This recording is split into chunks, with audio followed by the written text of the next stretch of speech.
Good morning. Today is March 17th. It's 8:30. I'll call today's meeting of the Clay County Board of Commissioners to order. Our first item on the agenda is an approval of the agenda. Madam Chair, I'll make a motion to approve the agenda. Second. We have a motion offered from Commissioner Bear to approve the agenda, a second from Commissioner Campbell. Any further discussion? Any further discussion? Any further discussion? All those in favor of the motion signify by saying aye. Aye. Opposed, same sign. Motion carries. Are there any citizens in the audience wishing to address the board on any item today? Any citizens in the audience? Steve, have we had any online correspondence for this? Nothing, Madam Chair. Thank you. The next item on the agenda is the payment of bills and vouchers. Madam Chair, I'll make a motion to pay the bills and vouchers. Second. Motion offered from Commissioner Bear to approve the payment of bills and vouchers, a second from Commissioner Ebinger. Any further discussion? Any further discussion? Any further discussion? All those in favor of the motion signify by saying aye. Aye. Opposed, same sign. Carried. The minutes from March 3rd, 2026 were in the packet. Madam Chair, I'll move to approve the minutes from March 3rd. We have a motion offered from Commissioner Ebinger, Second. a second from Commissioner Campbell. Any further discussion? Further discussion? Further discussion? All those in favor of the motion signify by saying aye. Aye. Opposed, same sign. The motion carries. Item 2 today is our annual department update from the Assessor's Office. We have our County Assessor with us this morning. Good morning, Jill.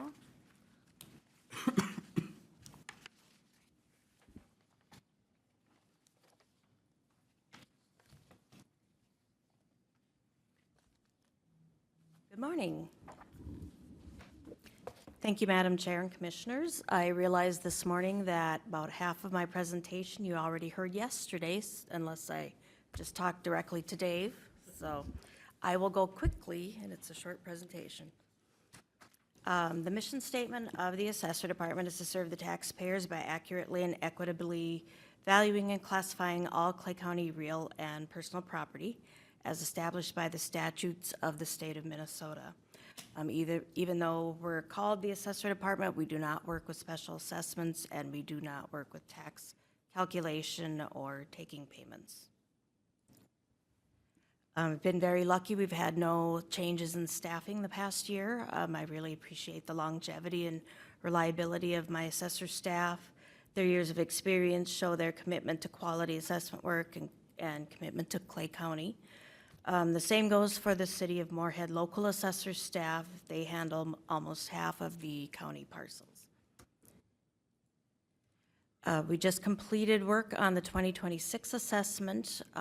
This includes the City of Barnesville, City of Comstock, City of Glendon, Cragness Township, Mullen Township, Moorhead Township, and Oakport. There was a total of about 3,035 parcels that were viewed by staff, as well as going out and reviewing any new construction and building permits for the 26 assessment. The law requires assessors to value property at its most likely selling price. This estimated market value divided by the actual sales price equals the sales ratio. And I then use this ratio to do studies that ensure uniformity and quality of the assessment and to set the final values. Then notice evaluation statements are mailed out. Property owners have an opportunity to ask questions and appeal the valuation. The county has 5 jurisdictions that hold local Board of Appeal meetings, and then there's 36 jurisdictions under open book appeals, which means that they can appeal directly to the assessor's office and or come directly to County Board of Appeal Jill, equalization. Commissioner Campbell has a question. Jill, the adjusted sale price, what is that? Adjusted sales price is the sales price less any personal property or seller paid points. Okay, thank you. Also, if we have a time trend, then we calculate it after it's adjusted for that time trend. We did have a 3% on residential this year, but no other time trend. Things seem to be quite stable in the market. And I will have a full assessment summary that will come in the next week or two that I will send out to you. And I could come back and do a presentation on that if you want. Yes, Commissioner Bear. What's the time trend? If the market is appreciating greatly, like if you buy a house and then now the same house sells for, say, 20,000 more, we're not keeping up to the market, so it's looking forward and matching the sales price to that forward trend. And same goes for if it's a declining market, So in 2025, we had a 3% countywide. annual, yeah, so like a 0.25% All right. monthly. So then we adjust it for, if it's sold in July, we would just add 6 months of adjustment to it to bring it to January 2nd of Okay. 2026.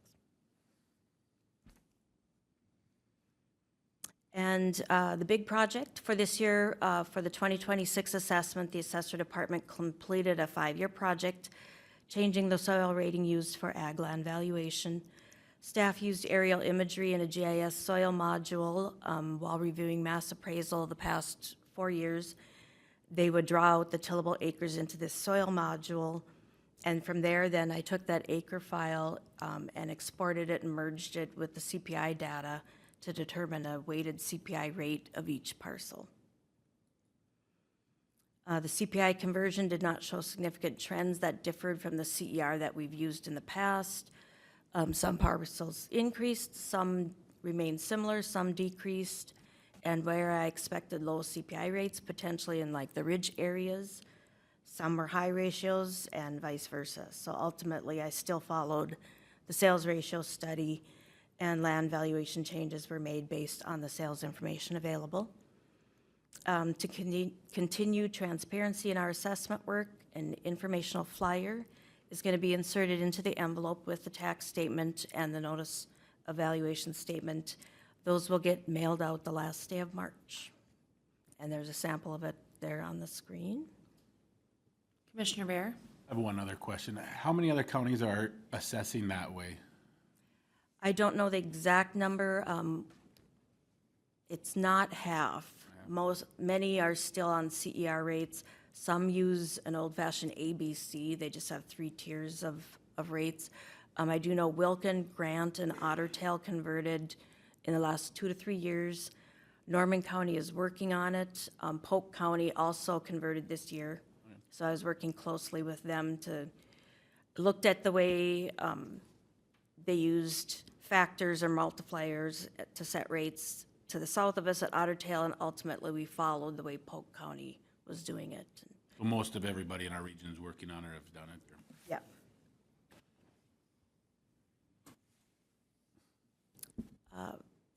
Currently, Clay County received 5 tax petitions on the 2024 assessment. Deadline for that is April 30th of each year. 3 property tax petitions remain active in Minnesota Tax Court, and these cases are in various stages of the process, including information exchange, potential settlement discussions with the petitioners. All active petitions have trial dates scheduled for October and December. And because of these cases are still pending, I can't discuss specific details in this presentation today. I continue to work closely with Nathan Ockrit, the Moorhead City Assessor Office, and Katie Stock, our Chief Assistant County Attorney. Nathan has been instrumental in settling 2 of the cases that are in Moorhead and adding also settlement of the 2025 assessment to the 2810 Second Avenue North property that's settled. That is the former Golden Living Center nursing home that's been vacant for a couple of years. It was listed actively for sale much higher than our assessed value.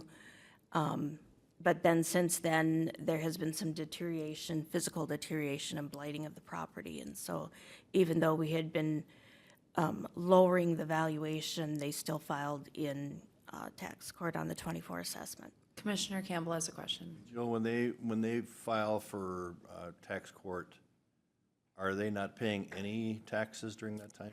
They have to pay the taxes or they can't file. So then taxes are fully paid, but we send a refund. If they're successful? Yeah, right. And then the Wells Fargo Bank building downtown that has been vacant, we settled that after there was a current sale. Essentia, Innovis just purchased it, so that was a good guideline for true market value there. Starting May 1st, we will begin work right away on the 27 assessment for taxes payable 28. Seems way off into the future, but we're working on it. We will be working, Can you talk a little bit about how the rotation in which we have set to make sure we're working through the municipalities and the townships? There was some questions about how assessments collided with a storm, and we don't change what's on the schedule to get assessed based on storm damage type information. right, that would just be additional review. We do have, I might have a copy of it with here, and I can send it out to you.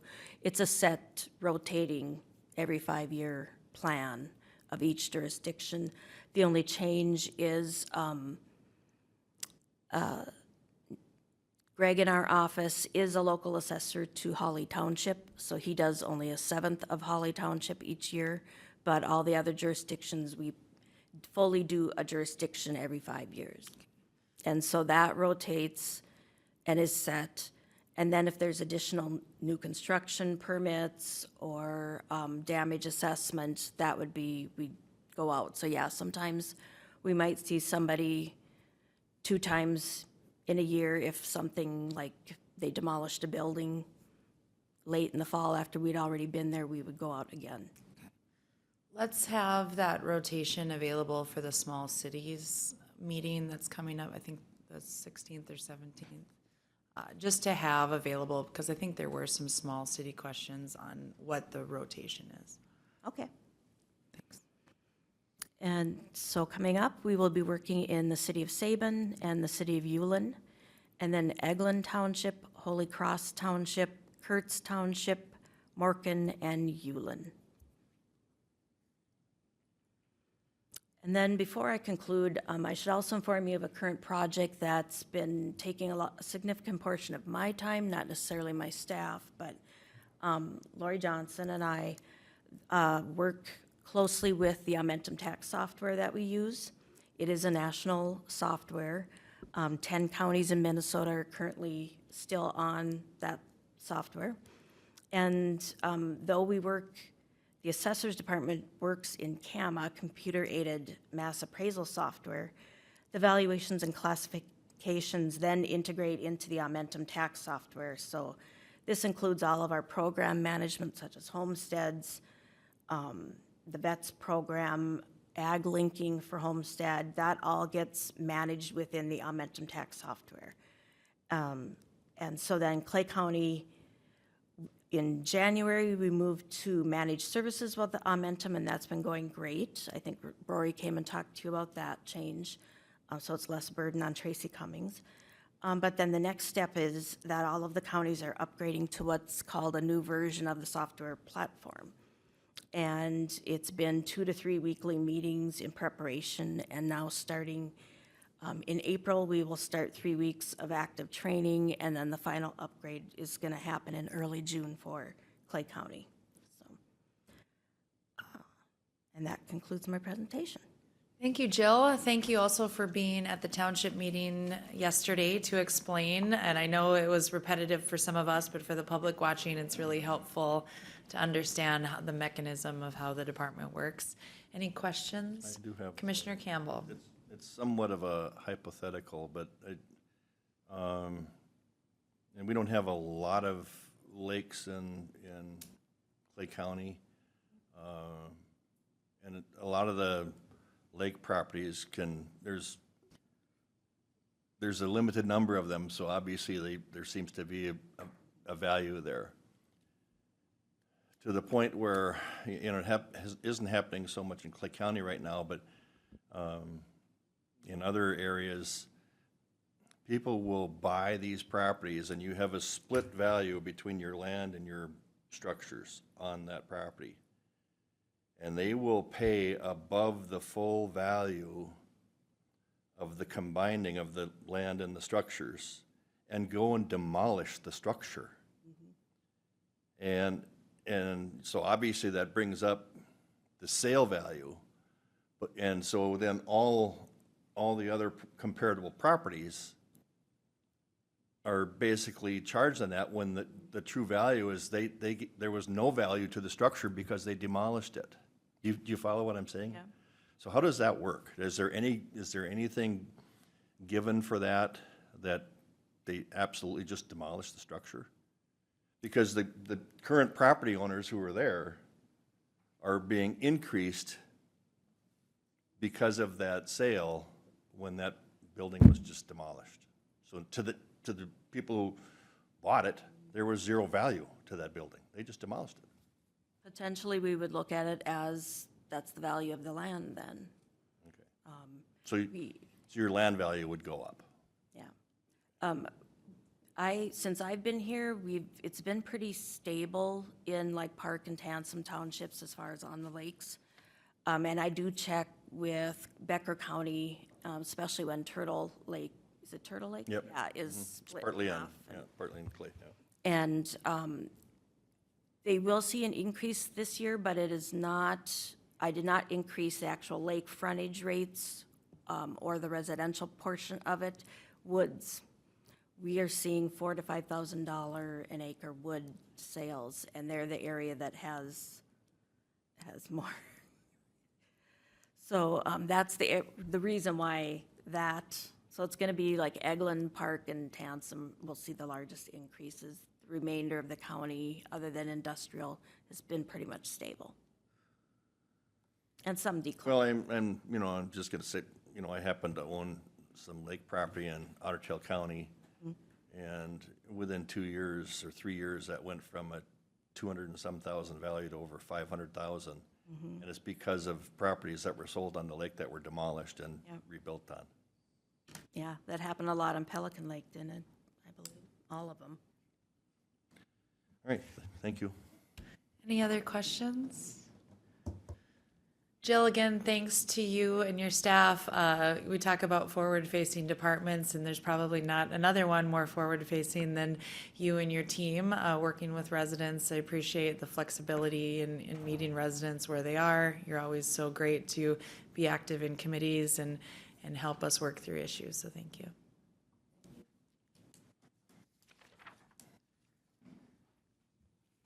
Item 3 is the request approval of the final contract voucher for SAP 014-634-031. We have our county engineer, Justin Sorum, with us today. Good morning, Justin. Good morning. Yeah, so this is the approval of the final contract voucher for the mill and overlay project. This went from the east city limits of Ulen to the Clay-Becker County line. This project was the project that was completed a year early due to favorable bid prices last year. Central Specialties Incorporated was a contractor, and I think the project turned out really well. The final amount to be approved today would be $743,983.51. Justin, briefly, I know you have in the packet the information for us, but you can talk a little bit about what that overage over the bid was. Sure. So none of the actual quantities other than one minor striping quantity were actually over plan quantity. So on a paving project, if everything goes perfect, we nail all of our quantities, the contractor gets a lot of really good densities and they also profile it at the end. They actually get incentives. So the overage is strictly on density incentives and ride incentive. Thank you. Any questions from the board? Really happy with how the project turned out.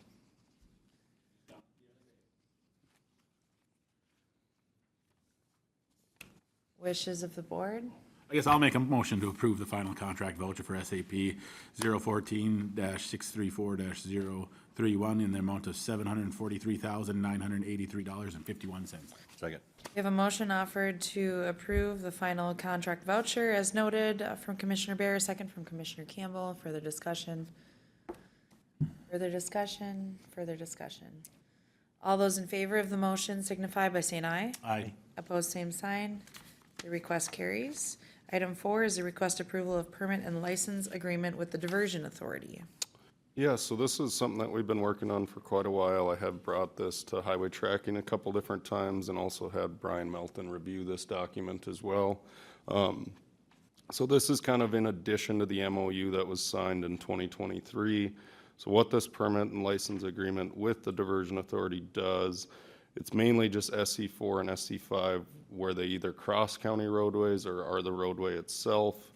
This agreement just allows the Diversion Authority to maintain that infrastructure. And then in the event that there was damage from a flood or also general maintenance. In this agreement, also if us as a county feel as though the Diversion Authority is not making repairs in a timely option or timely manner, we can actually seek outside repair options and get reimbursed for the work that's done.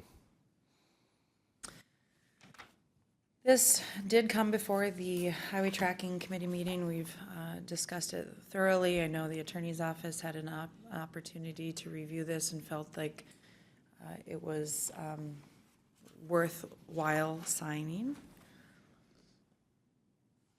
I have a comment that's not about this, but it's in regards to how the Diversion Authority and, say, the Corps of Engineers who's doing the same work.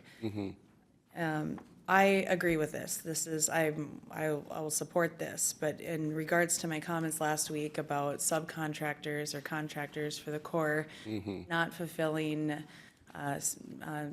repair and damages to residents, I'm really struggling, and those who sit on the Diversion Authority can put pressure on the Corps, that we have an item in here talking about subcontractors and repair obligations and damages not making sure people are made whole within 120 calendar days. And the Corps is not able to do that on other folks' behalf is infuriating. And I said this last week, but residents that had $70,000 plus worth of damage, and the Corps is not being helpful right now. So the most pressure we can put on them, I would help support that. But that's more of a soapbox for those of us that sit around different tables. But in regards to what's before us today, I support. Board wishes? Madam Chair, I will give an additional report on your what you just talked about in my committee reports. But with that, I would move the approve the permanent license agreement with the Diversion Authority. A motion offered from Commissioner Campbell Second. to approve, a second from Commissioner Ebinger. Any further discussion? Any further discussion? Any further discussion? All those in favor of the motion signify by saying aye. Aye. Opposed, same sign. Carried. Okay, Justin, let's move into your annual department update. Yes. So just like every other department update, I always start with what the Highway Department's mission statement is. So the main objective of the Clay County Highway Department is the construction and maintenance of county highways and bridges, county state aid highways and bridges, and township roads and bridges. The goal of the Highway Department is to ensure that the roadways and bridge structures in Clay County are designed according to federal and state guidelines, constructed according to the contract specifications, and properly maintained to ensure the safety of the traveling public. This is kind of our Highway Department org chart. So county engineer and then the assistant county engineer. We do have a maintenance supervisor, a maintenance foreman, who oversees 11 motor grader operators, a road foreman who oversees 11 maintenance workers, our shop foreman who oversees our diesel mechanic. We have 5 engineering technicians. In the summertime, we hire anywhere between 2 and 4 summer helpers. We have a sign foreman, and one of our maintenance workers acts as a seasonal assistant to the sign foreman. We have an office manager, an administrative assistant, and a highway accountant. On the maintenance side, we have 24 full-time employees. We do provide maintenance on all county gravel, and then we also contract with 27 out of the 30 townships for gravel roads. Each district averages over 130 miles. Some other things that our maintenance side does is snow plowing, ditch mowing, culvert replacements, tree removal, patching and crack filling, graveling, just kind of. Obviously, I keep this picture from a few years ago just because I think it's kind of cool, blowing snow. We've only had to do it once this year, so we're pretty fortunate there. On the shop side, we have 2 employees, a shop foreman and a diesel mechanic. Shop is always a very busy place, and our staff does a really good job at keeping our fleet up and running. Just a snapshot of some of the equipment that we have. So we do have 12 motor graders, 13 tandem trucks, 5 tractors, 2 payloaders, 25 pickups and/or SUVs. Another thing that the shop does is a lot of different fabrication. And then one highlight from 2025 is we were able to purchase 3 new motor graders. I have a question. Commissioner Bear? Are we looking at this year buying any equipment or no? So we're working our way through that right now. We don't have any motor graders currently on the 7-year rotation. I think that's next year. We're looking at a survey pickup and a couple other different vehicles, but not, as of right now, no big purchases like 3 motor graders.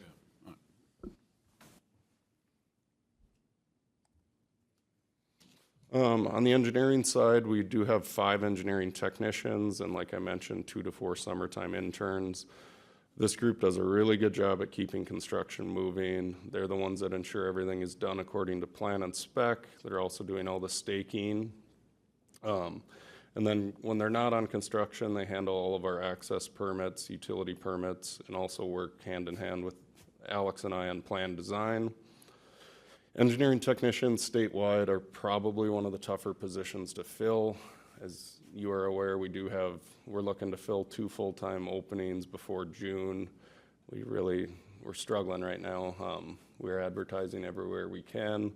I'll actually be going to the transportation conference in St. Paul this week where I'm hoping I can spread the word that we have an opening or openings. Another thing that our engineering techs do is bridge inspection. So we do have 2 team leaders, myself and 1 other, and then 2 assistant inspectors who are working their way to be certified team leaders.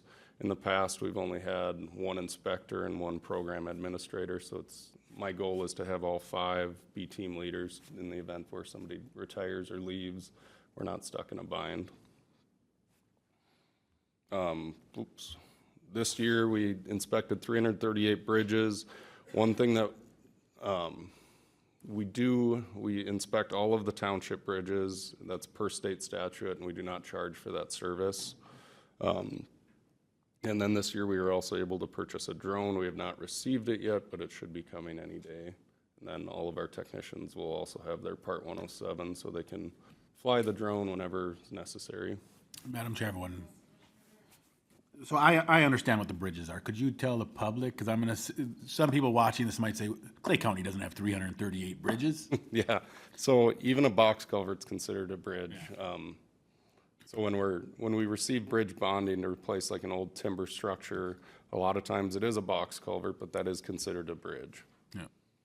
There's a state definition of a bridge and a federal definition of a bridge. State's a little less than a federal, but yeah, even some of the larger arch pipes are considered bridges as well. Any other questions? And I did misstate, we did not, I'll get to this later, but we didn't inspect 338 bridges this year. We have 338 total. Yeah. Correct. On the administration side, we have 1 registered engineer, myself, 1 assistant engineer, our highway accountant. We do have 2 front office staff, and they handle anything from moving permits to dust control, which dust control can be a really big lift. We help residents get signed up and work with the contractor, and then also trying to get spots gravelled, like was mentioned yesterday during the township meeting. As always, everybody wants their dust control now, but they also want gravel now, which trying to coordinate that all in May can be tough. Our front office staff also handles our annual permits, our county graveling, and then also we work with Mark's department on road closures, news flashes. We try to inform the public as much as we can. And one big thing this year that we're going to be doing with the roundabout project is kind of having our own separate project website that'll kind of give weekly or bi-weekly updates. And we're going to do a drone flight probably every couple weeks, which will be really neat. I really like that. I think that's a great way to keep the public informed on how projects are progressing. I agree. So our sign department is made up of 1 full-time sign foreman and then few years ago, when we did add another maintenance worker, we used to hire a seasonal assistant in the summertime, so that's now covered by a full-time employee. So when that employee's not plowing snow, he's helping out the sign department. So we maintain 5,213 signs and 4,087 blue fire number signs. One thing we do now also, with having two different people in there, if a township does call and request some help signing, we also do that as well. This year, we implemented a new GIS-based software program to help manage our sign inventory. This is included in our Esri license. It was just it was a one-time fee and also a really big lift by Mark's department and our sign department to get it was called Simple Signs, implemented into GIS, and it's been working really well. I'll show some screenshots of that later on. Our sign department also does traffic control for our annual pavement testing, and then we use portable message boards for construction and miscellaneous projects. And then in the event where we do have a bad winter, or even this winter, we've had some mailbox repairs. They also handle that. And then they also handle emergency road closures. Are those swing mailboxes? If they are a swing away, we will go fix it. I can speak from experience that I have a swing away mailbox that so happened to land in the ditch, and the staff was out to repair it within One 12 thing a hours. swing away will not withstand is a bobcat, though. Nope. So this is kind of just a screenshot, just showing kind of all the information that's on one sign, the MUTCD code, the road that it's on, status. So we have two iPads that have this software on it. One individual can flag the actual sign and the repair that it needs, and the next individual will get a kind of a message on his dashboard, then he'll go fix it. It's been working really well. Then another thing this also covers is a few years ago we bought a retro reflectometer, so it also measures the reflectivity, or we can put the reflectivity on the specific sign and make sure we're in compliance there. This is just kind of a screenshot of how many different signs. This is south of Highway 10, east of Dilworth. Just the sheer amount of signs is crazy when you think about it. And those are just county signs. Correct. So for example, like if you're driving on Trunk Highway 75, wherever there's a stop sign on a county road, that's actually the state sign. Yeah. Likewise, on a township road, if it stops at a county road, that's our sign. Or crossing a railroad track, right? If it's a stop sign for a railroad track, is that the railroads or is that the? That's ours. Okay. Yeah. The only thing we don't, as far as the railroad goes, we don't take care of the crossing arms or anything like that, but the actual pavement markings and everything else we take care of. Commissioner Campbell? Do the signs still have to meet reflectivity? Is Absolutely. that part of what you do when you go out, you can determine? Yep, so there's a couple different ways you can meet compliance. There is a standard life given to a sign, so you can either blanketly replace whatever that year is, which we don't do that. That's the purpose of buying the retro reflectometer. So you basically just have to have a sample size of, say, signs were replaced in 2002. If you have, say you replaced 100 stop signs, you go check 15 of them, you'd be in compliance. If they're all, just so you don't have to check every single sign. And that thing has paid for itself, because we would have been in the middle of replacing a lot of different signs throughout the quadrants of the county, and it's worked really well. One question. Commissioner Beer? How long does a sign last for reflect, Oh, on average? I want to say our warranty is 13 years. We've been seeing 15 to 17. And there are different grades you can buy, which obviously go up in prices. Yeah. Can that depend on the sun? Absolutely. So If you have a north-south one, you might not have the sun in as much as the east-west one. absolutely. So when we're shooting a sample group, we're not shooting all north-facing ones. We're shooting north, east, south, and west, because definitely does play a part in it. In the life. Yep. Thank you. In 2026, a new Minnesota manual on uniform traffic control devices, we call it the MUT manual, was adopted. This happened in January. One big thing with this is the requirements for county state aid highways. We have the white county road signs currently. In the future, we will be replacing these by, it is gonna be state statute that they have to be these blue with gold letters. So as those signs meet their life, we'll be replacing them with these blue ones. So we don't have to go and change them when they You don't- expire, that's when you replace? Yeah, you don't have to change them now. Just in the future, we do. And then one thing we're also doing with some of the advanced route markers is if, we used to have advanced route markers on every gravel road, which we're not really doing that anymore. We're just doing it right where the county road starts, instead of, at the half-mile line saying County Road 100 is coming up. Yeah. So we're saving some money there. So our roadway network, our CASA system is made up of 404 miles, 272 of which are paved, and 132 of gravel. The maintenance and construction of these are funded through the gas tax allotment and wheelage tax. And then our county road system is made up of 337 miles, 16 of which are paved. And then the maintenance and construction of these roads are funded through local dollars and at times wheelage tax. And then I did include this picture from last summer, just kind of showing our, one thing we do quite a bit of is emergency road closures to dispatch will call in the middle of the night, such as this underpass, which is just by Barnesville. So we will provide road closures when necessary as well.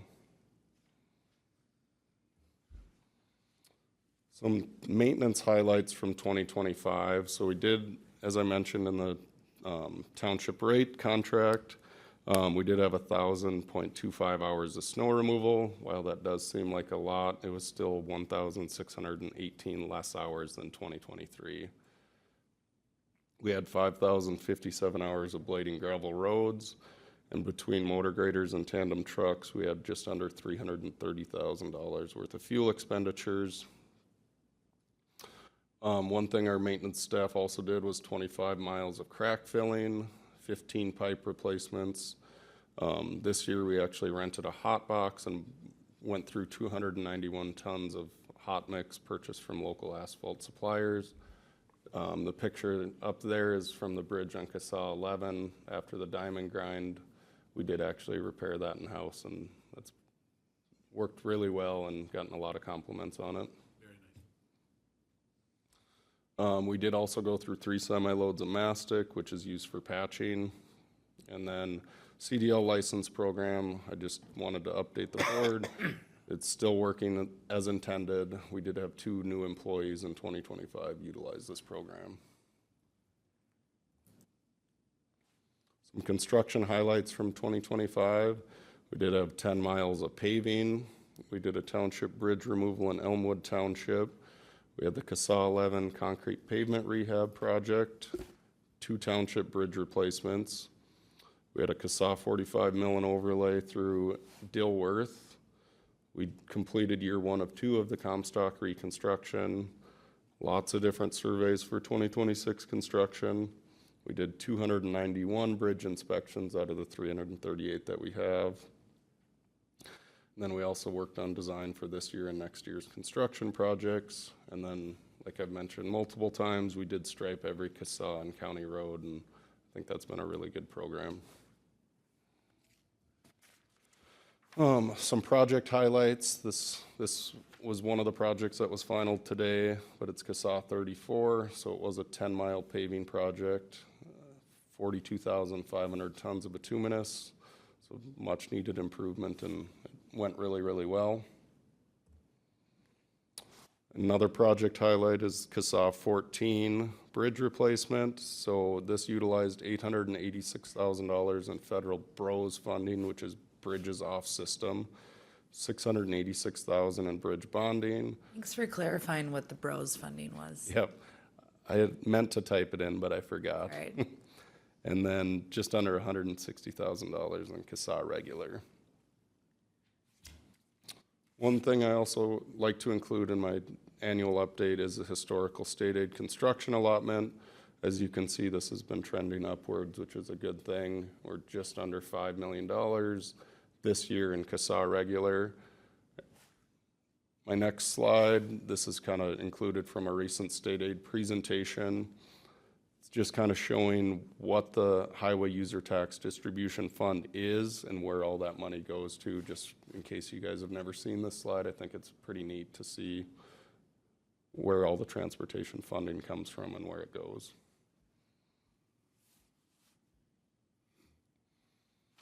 Then a look ahead for 2026. So in the coming months, I will be bringing the 5-year plan update to highway tracking and then also to the board for a public meeting. My plan is to have, once the CASA 26 project bids and seeing where that comes in at, updating the 5-year plan and working through that. We'll also be doing quite a bit of different pavement testing for future projects, some light equipment purchases, and then our main really big lift is going to be the CASA 12 and 52 roundabout. Any questions? Questions for Justin? One question. Commissioner Bear? I know we've talked about it, but the roundabout, how long of process is that you figure will take? So Start to be completion. if I had to guess, construction will start mid-May and completion, I think, is September 15th timeframe. So it is going to take all summer. Like, there is quite a bit of grading and tie-in work to it. But hopefully get done before beet harvest. So our completion dates, as always, is centered around beet harvest. Commissioner Campbell? Yeah, I don't have a question. Some comments here regarding the historical state aid construction allotment. One of the important things that we as counties have tried to do over many years, and this goes back when I served on a gas tax committee, going back a little further than 2015 on here, we used to be 2 million. Yep. And it's up to 4.9 million now, and a lot of that is thanks to the lobbying efforts, and just like what we do now as counties when we go and we lobby for things. For a number of years at AMC, the number one topic was always highway money. It was for years that we needed more highway money. And so that has improved now. We do have a gas tax that's indexed. I know people don't like paying gas taxes, but they also don't like bad roads. And the only way you fix bad roads is getting money from someplace. That's how you get it. The one thing that does concern me, and this really looks good in terms of dollars, but also is the cost of the work. Certainly we're getting $5 million versus $2 million. But how much do those projects cost? I think we're still coming out better. I think we've been able to fit more things in our 5-year plan the last couple of years than what we, thought we were going to be able to do. So that's a good thing. But anyway, even from I was going to maybe mention something yesterday at the township officers meeting, because that's so important for even the townships to be advocating for the things that they're doing, and the distribution formulas. They can become critical to local units of government. So I think in this case, it's been a job well done by counties to see that distribution work in this fashion. So that was just more of a comment than anything. But Yeah, and on this slide, it actually does show that where town road comes from as well, if a township officer is ever curious. Additional questions? Madam Chair, Justin, in the event that we are unable to hire our technicians, what impact will that have on our upcoming season? So I think we're in a okay spot for now. Couple years ago when we did hire an assistant engineer, we went the route of a technician. One advantage to that is he does have all of his MnDOT certifications, and in the event where we don't have enough full-time inspection staff, he can shift to help, which is a big thing. can I Commissioner comment? Campbell? I think, go ahead, No, you finish. one big thing where it will hurt in the future is this time of year when we're designing plans for the next year. If we don't have a full staff, it's really gonna hurt. One of the things that over the last few years, there's really been, especially in this area, in this region, the demand on engineers is because of the diversion project. I mean, not only did the Diversion Authority itself hire engineers, but there were still a lot of subcontracts with engineering firms that had a lot of engineers working on that project. Absolutely. That's coming to a conclusion here pretty soon. And so I'm hopeful that maybe in some other areas that will free up some engineering that had been targeted towards that massive project. Now Absolutely. to become more available for other things like what you're looking for. So hopefully we'll maybe see something in that regard as well. I would agree. Commissioner Bear? You want to make a comment on road restrictions? Yes, so road restrictions are going on north of Highway 10 starting Wednesday. And then it was about a week and a half ago, would have been Friday the 6th, that south of Highway 10 went on. It can be on a maximum of 8 weeks. I don't know if I recall a spring in which I've seen so much movement. We heard from the township about 26, those speed bumps, several of the road constructions projects we've done in the last 5 years. There's a lot of movement. Absolutely. I mean, one thing we've noticed in the last couple of years, it seems like, now I'm not wishing for more snow, but it seems like when you have more snow, frost levels aren't quite as deep from some insulation. Now that we don't have much snow and we get those 30 below days, it seems to really affect us more than say it has in the past. Additional questions?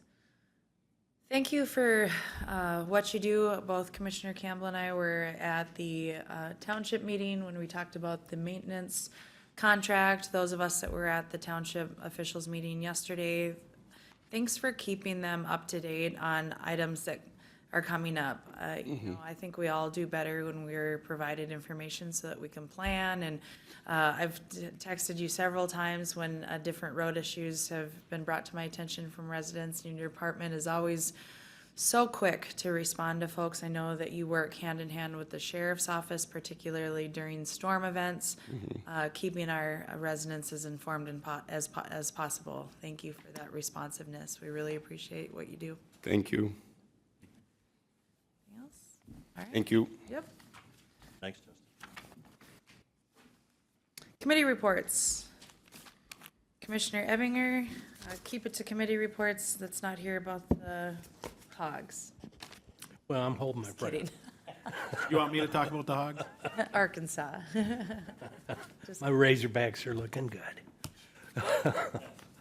All right, my committee reports. Wednesday, the 11th, I attended the Northwest Emergency Communication Board meeting virtually.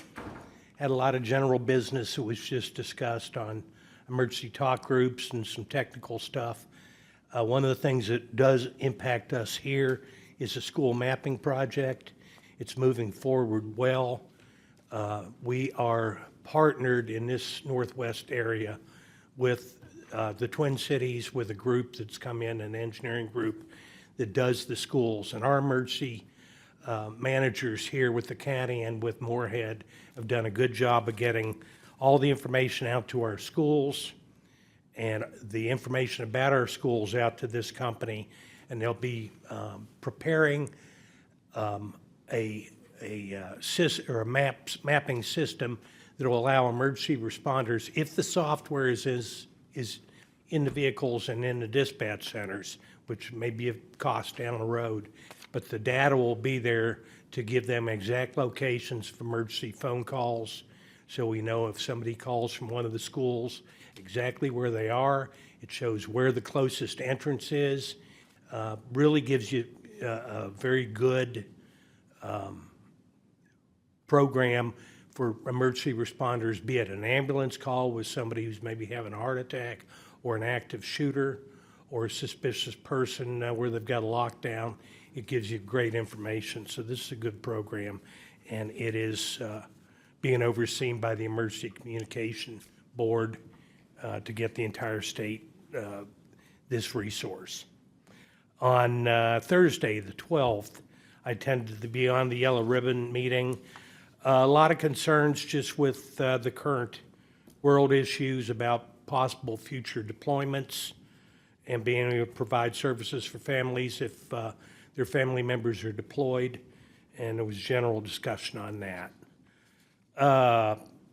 Yesterday, at the 16th, I attended the Dancing Skies Senior Area, or Dancing Sky Area Agency on Aging, which is real hard to say.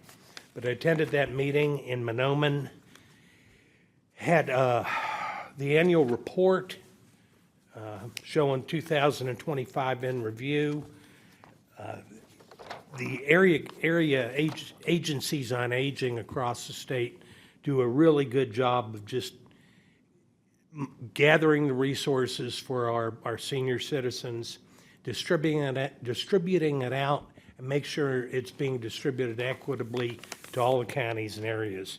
We did discuss the annual match that we have to make for this funding, and it's covered by the county in a payment we make, and all the other jurisdictions served. Just their willingness to be open and have somebody respond here. We want a presentation, budget planning. We have regional grants that are currently being requested, but as we all know, state and federal funds are kind of a best guess right now. We're going to see what's available for next year. Had a presentation by Justice North, which provides legal services not only for senior citizens, but anybody who's unable to pay for civil legal services on their own. And I did get a request. I'm going to forward it to Kurt. I'm sure Kurt Cannon's already in contact with them, but they asked all of us to make sure our veteran service officers are aware of their presence and that they will provide services for veterans who meet the qualifications. And that completes my reports. Thank you, Commissioner Ebinger. Commissioner Campbell. Thank you. On March 10th, we had our Personnel Issues Committee meeting. We had two items on the agenda. One was to replace a waiver case manager position and also replace an eligibility worker. We dealt with both of those today through our consent agenda as the process was approved to do so by this board. On March 11th, we had a building committee meeting. Our first conversation was regarding the West Central Regional Juvenile Center and the area that Birthright currently has in the facility. It appears that it's looking, from Joe's standpoint, he's recommending that I think their lease is up at the end of June, and that probably should not be renewed at that point in time. There might be an option given to Birthright if they want to get out of that lease sooner, that the ability to do that would be there. And there's already a very large interest in West Central Regional Juvenile Center taking over that, and it's a really good plan by James. So you will be hearing something. We first asked Joe to reach out with Birthright and try to get some timeline information from them before we bring more information or move on with what's being proposed. We also discussed the financial unit, the second floor. As you recall, Public Health had an area in there that since Jessica's been on there, they've determined that they no longer need that. So Quinn is putting in a plan in place where he'd like to have that area that Public Health no longer uses. Between him and Joe, I think they've worked out a really good plan. That project cost to implement that would be about $115,000 in construction cost and upgrading the HVAC and that type of stuff, of which a portion of that would be able to be resubmitted for reimbursement from the state. and they believe the Fund 13 would probably be able to cover a significant portion of that. More will be involved with that. Joe will be coming before this board with that as well. And then with our current 5-year plan, we did have a scheduled power plant roof replacement project for this year. That's about in the tune of $95,000. That still is a go. We'd like to see that get done before those costs go up. So all of those things Joe will be bringing before us here in the near future. Commissioner Campbell? Final approval? Yes. I have a question about your building committee. I did notice last week, I read an article in the forum that talked about Moorhead with a potential intent to vacate the lease at the LEC. And I know that your meeting likely happened after that discussion, but given the fact we found out about it in the paper, is there an opportunity to maybe reach out to the city of Moorhead and see if they have more concrete plans on what that looks like? That would be a significant shift in our space utilization at the county, and just think that Right. something we should be on top of. You know, I think, you know, there is, they have previously informed of an interest. I guess now it's as good a time as any to, it's so early on, but there's some discussions about space in general that the school district might want some space, they've got some space, the city's got some space, and they're wanting to bring the county into that discussion. We, obviously, in that plan that you read about, if Moorhead were to leave, there would be a significant hole in our revenue. You know, so that is certainly a large concern on the part of the county moving forward. And I think, and I just talked to Administrator Larson about that this morning, that we're going to have to bring everybody to full speed on this. Some of these discussions that have been going on behind the scenes a little bit here, they've been very premature and preliminary, but before they go much further, I think we owe it to the full board to have those conversations. And there is some involvement both between, like I said, between the county, the city of Moorhead, and the school district. So unless you want to get me more involved. I don't think at that this needs to point, be I in the don't. weeds now, but I put that back on the plate of the committee. I know you guys are on top of it. But it's certainly something that, depending on what route would be suggested that we go, one of our concerns overall on this whole thing is if there's to be changes, how it can be cost neutral to Clay County. Correct. That's the critical thing that we're, and you know, if Ezra wants to chime in on, because he's been a little bit part of it behind the scenes. Yeah. I mean, so yeah, with the city of Moorhead, the school district, and Clay County, we're looking at how to utilize space better with all the parties at play. And yeah, we're working through that right now. But to go into the weeds, I wouldn't go any weeds any deeper than that. We've had a couple meetings with all three of us to discuss space and utilization of it.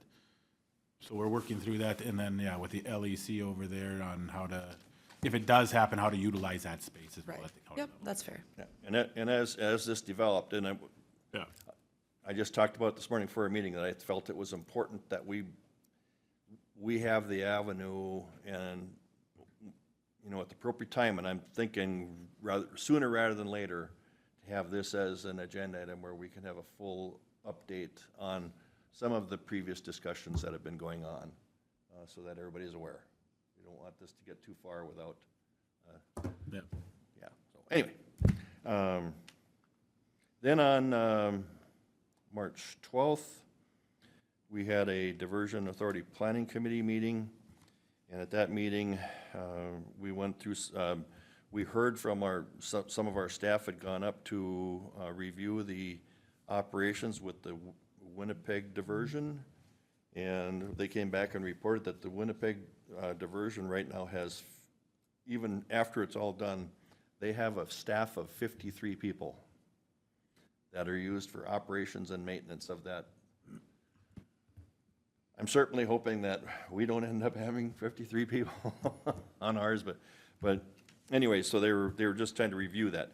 And then another topic that we have to do on a quarterly basis is review our governance policies. At this last meeting, there were 3 areas of the governance policies that the review is done by, as part of the process is done by the planning committee. And so we did review the three of those, and we basically determined that all has been in compliance with the governance policy on those. Before the meeting was over, I did talk about this issue regarding SE5, which is a core project in southern Clay County. It's a core project, and we've had a landowner or landowners that have had some significant damage done as a result of the contractor's work.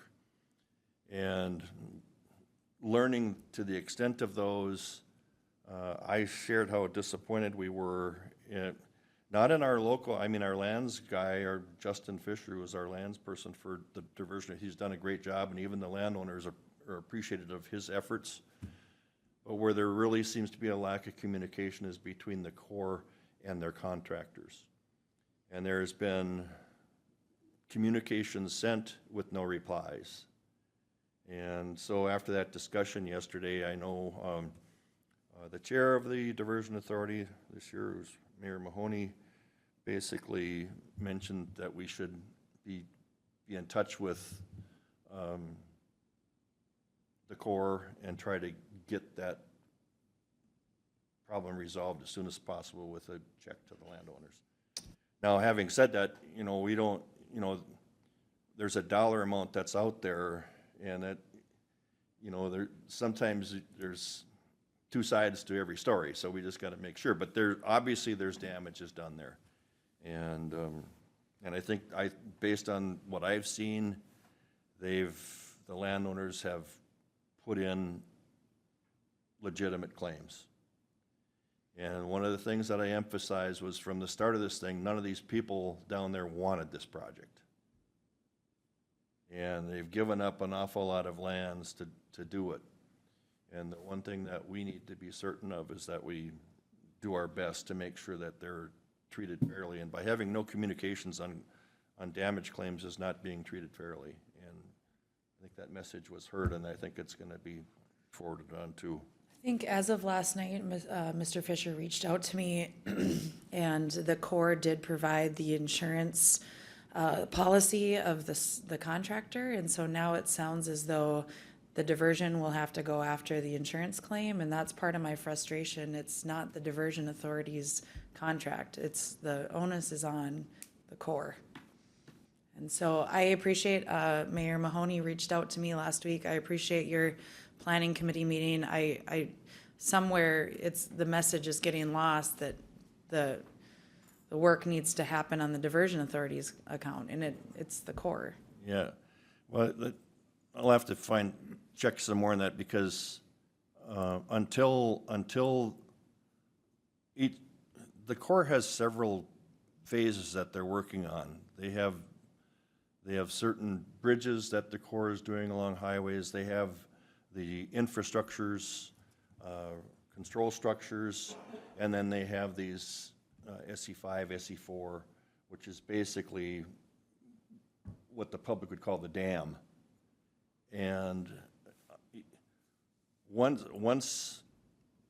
though, according to the contract between the Corps and the Diversion Authority, once those projects are complete, the Corps turns those over to the Diversion Authority, and it becomes the Diversion Authority's responsibility. SE5 is not complete. SE5 is still a project by the Corps, and it's the Corps' contractors who are currently working on that project who are held responsible. So I find it odd that we have to go to the Diversion Authority's insurance policy when it hasn't been turned over to us yet. That's just something new to me here that I'm just hearing this morning, so I'll be asking more. I'm going over to the Diversion Authority building this afternoon on some other issues, so I will be raising that. Thank you. Yep. And then On March 16th, we had our township officers meeting that all of us weren't able to be attending. Commissioner Ebinger was on another county project that he was, or committee that he was working on. I just want to thank Steve and Mark, Sheriff Empting, Corey, Jill, Brian Milton, Quinn, Mark Sloan, Gabe, and Justin, and Soil and Water for all coming and giving updates to the town just on various things we're working on. And that concludes my report. Thank you, Commissioner Campbell. Commissioner Ebinger? Commissioner Bear? Oh, sorry, Commissioner Bear. I wrote down Commissioner Bear. On Wednesday, March 11th, I was at the Wild Rice Watershed District, where they approved 8 permits and, no, they had 8 permits, approved 5, tabled 3 of them. And then they also had discussion on road authority on who has to get a permit to replace culverts or not, if the township has to get a permit from the water district to get a permit, or if they don't, or any road authority, so they're having discussion on that. And then we have the One Watershed, One Plan coming up March 23rd. Then after that meeting, I went to the building committee, which we already had a very good discussion on from Commissioner Campbell. I have nothing else to add on that. And then later that afternoon, I went to the Clay County Collaborative Group, where we had a financial update and a review of our bylaws. Our bylaws haven't been updated since 2022, and we're reviewing them just to make sure all voting members are on that group that should have voting rights. And we also had a first reading of a Clay County Collaborative mid-year reallocation policy. We did the first reading of that, because right now, what it looks like is when these groups come and ask for money, they're not utilizing it all, and instead of having it go back into the bank, we're looking at reallocating it to the other groups that have received money, so we make sure we get it all spent before the year is up. And then on March 12th, I went to the SWCD meeting where they approved 8 windbreaks, well, field windbreaks and farmstead windbreaks with their cost share program, so they approved 8 of those. We had an update, they signed a 3-month tree storage lease agreement, so they have a place to store their trees this spring and get those all out when it's time to get planted, and they are right now still taking tree orders, so if you need any trees, just reach out to the SWCD. We also had they also approved a Pheasants Forever Farm Bill biologist to split time between them and the other people inside the building. And it would cost them about $7,500 to have one person for a pay period, 1 day a pay period for the fiscal year to come in and help them do whatever needs they need to do.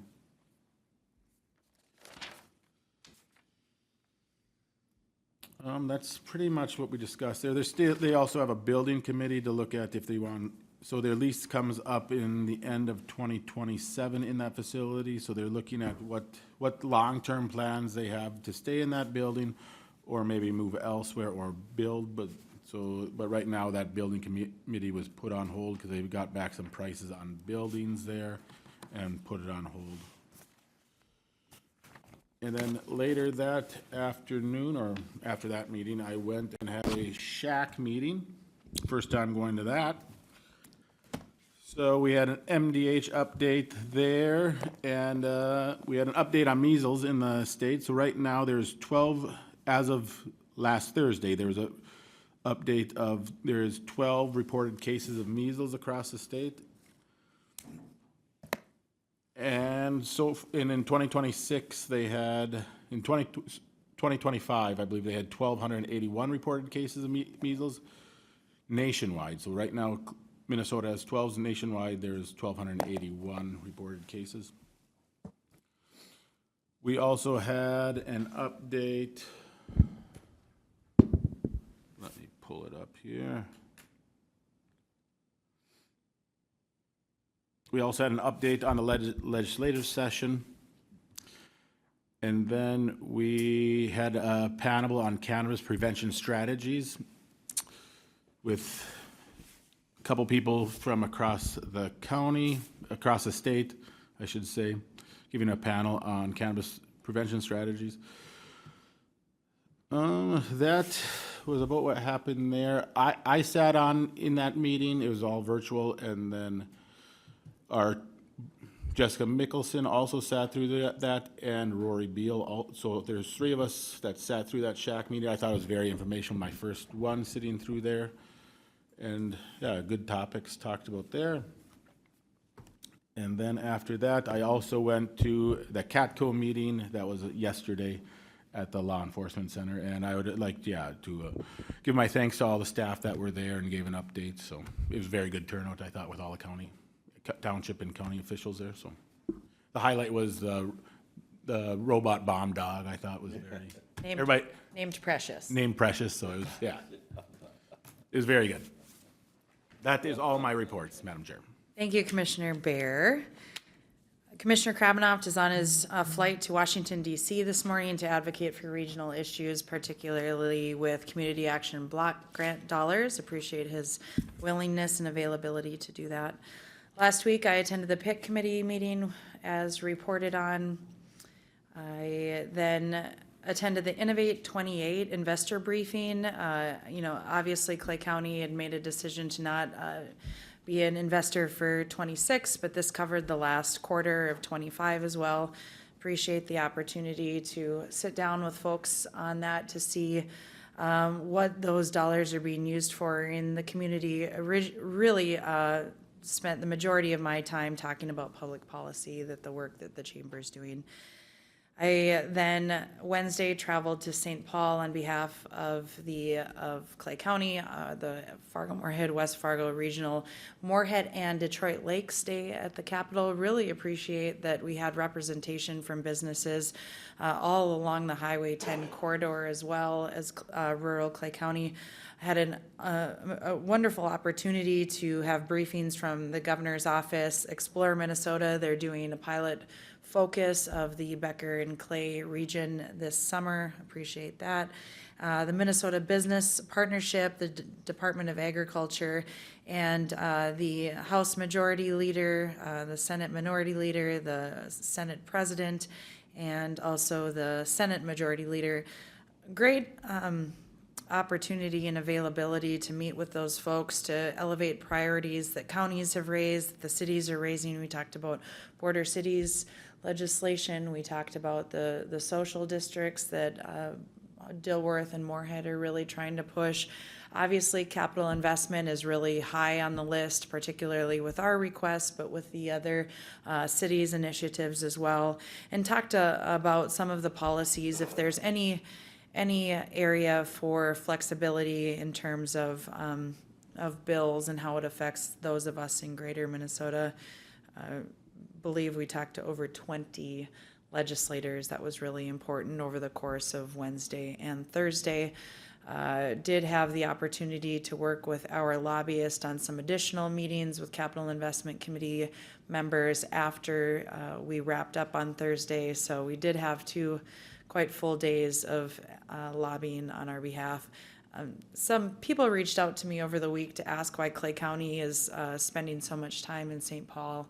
And I would say in my time serving in this capacity, have never seen historic mandates and shifts. We've always dealt with unfunded mandates, but the shifts in which counties are on the cusp of taking has why this board has taken such a bold approach to continue to share our story, because those will be very painful if they come to fruition for our landowners and residents.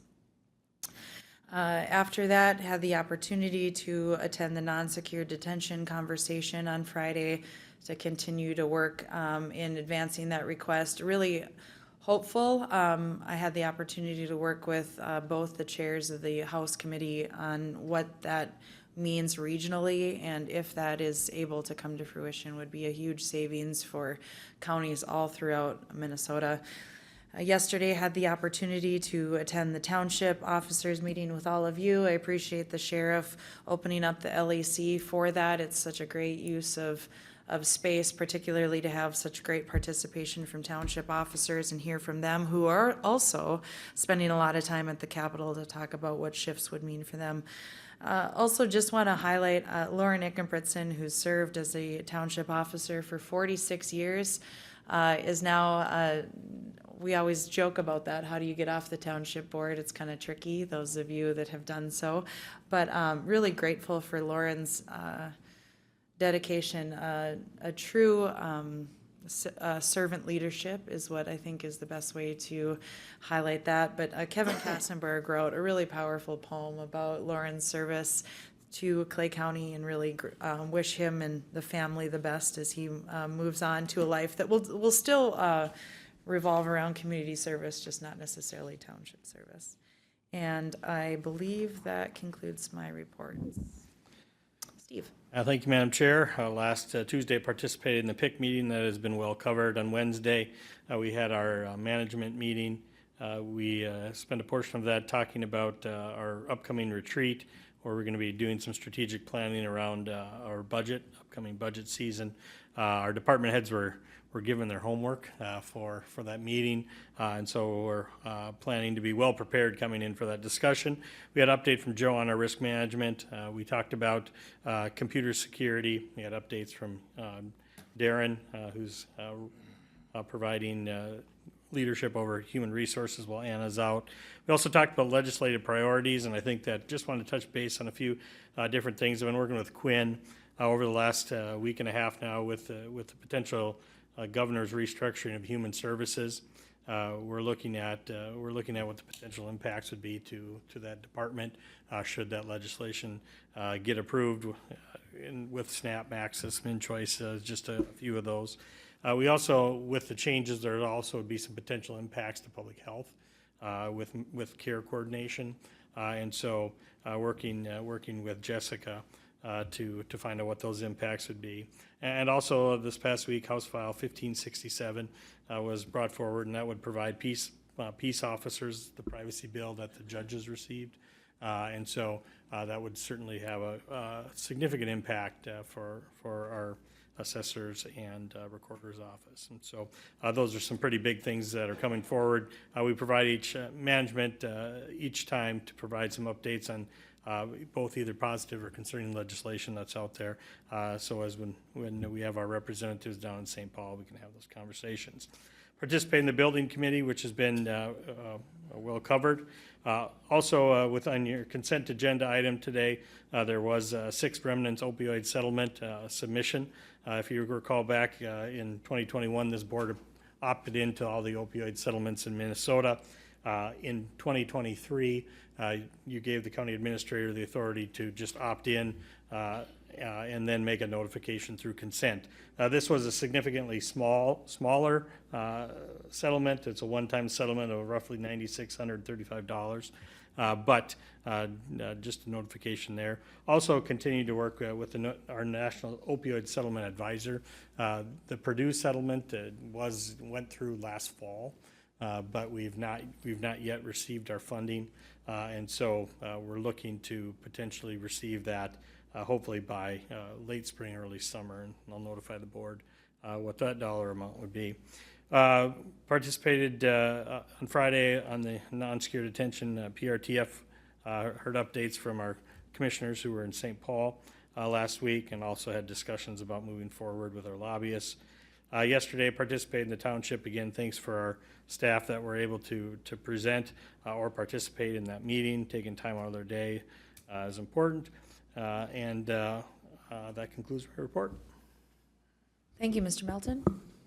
Thank you, Madam Chair. I wanted to say, I think without it goes without saying, although the Arkansas Razorbacks, and we're excited they're there, I think what we really need to talk about is the powerhouse of the two basketball powerhouses of the NDSU Bison that are in the tournament, as well as then the Nebraska Cornhuskers, which, both are going to do outstanding in there. They're all those basketball teams that are ready to go. So with that said, I did attend the PIC building committee, and management committee that were talked about.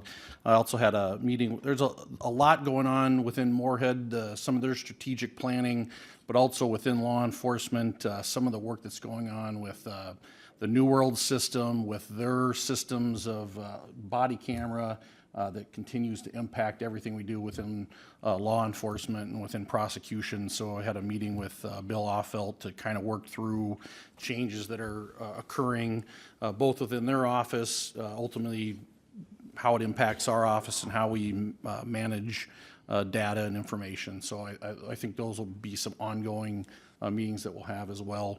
And so I just wanted to mention those as well. So. And with that, I don't have anything else. Thank you. Thank you. Darren? Thank you, Madam Chair. I also attended the PIC meeting on March 10th, the managers meeting on March 11th, also prepping for negotiations on the 11th, and the building committee meeting, which has already been covered. On 3/12, worked on a data request form and a flow, trying to get all these data requests are coming in, having some kind of way of tracking them and then making sure that they're being answered. So I think we're almost done with that. Also on Thursday, had the lieutenants and sergeants negotiations, which we came to a tentative agreement on, so that was good news. On the 13th, had a meeting with Joe Olson and Brian Frederick on a personnel issue, attended the PRTF meeting, and also worked on the data request form. And then also attended the township meeting yesterday, and then had a HR meeting with HR folks also yesterday. And that concludes my report. Anything else? Commissioner Campbell? Yeah, I have one last thing. In honor of my favorite Irish lady, Lucille Irene O'Shaughnessy Campbell, I happen to be wearing one of her Irish necklaces that she wore for years on this very day. And for all you Irish people out there, Erin go bragh. The funny thing is that I was literally going to hand it over to you to end with some Irish greeting. So, And one last thing, as Mr. Melton said, go Bison. Go Bison. Well, I'm excited that the Gopher women have also made it into the tournament, but that concludes the business that we have before the board today. Our next meeting will be March 24th here at 8:30. Happy St. Patrick's Day. We are adjourned.